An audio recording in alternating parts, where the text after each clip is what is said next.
अस्सलाम वालेकुम दोस्तों, हवेली ड्रामो एक बेहतरीन सोप सीरियल बणिजी चुको है। अज हवेली ड्रामे जी ज़बरदस्त ड्रामे जी नेक्स्ट एपिसोड जी अपडेट्स भी तव्हांखे ॾींदासीं ऐं इन खां पोइ जेका एपिसोड अचणा आहिनि उन्हनि जी भी अपडेट्स तव्हां सां शेयर कंदासीं। इन वीडियो खे आख़िर ताईं ॾिसंदा जीअं तव्हां खां का भी अपडेट्स मिस न थिए।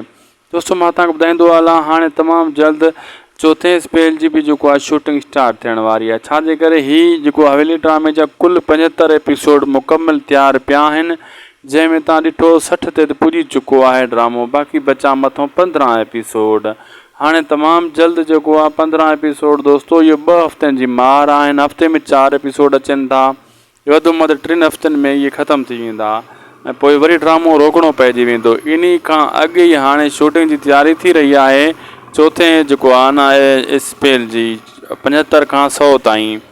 बी तरफ़ दोस्तों जो 76 77 माना 100 ताईं 25 एपिसोड जो स्पेल में हूंदा उहे मुकम्मल शूट किया वेंदा जी ड्रामो रुकजे ना। इन जे करे इहा तैयारी कई पई वञे। बी तव्हांखे अपडेट ॾियूं तो हाणे हवेली ड्रामो ग़ुलाम हुसैन के भी मारियो है, जंहिंमें हाणे नवां मोड़ आया आहिनि, जंहिंमें शुमैला के पेट थियो है।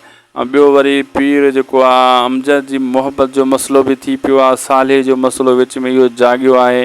हाँ पीर सुराब के मौक़ो मिलियो आहे त पीर अमजद के दुख ॾियण जो, उनकी मोहब्बत के उनकी धी के बर्बाद करण के चक्कर में जी कंदो तो तीअं उहो दुख जो पीर अमजद के मिलंदो। पीर सुराब इन जो फ़ाइदो भरपूर वठंदो। लाइक सब्सक्राइब शेयर कंदा।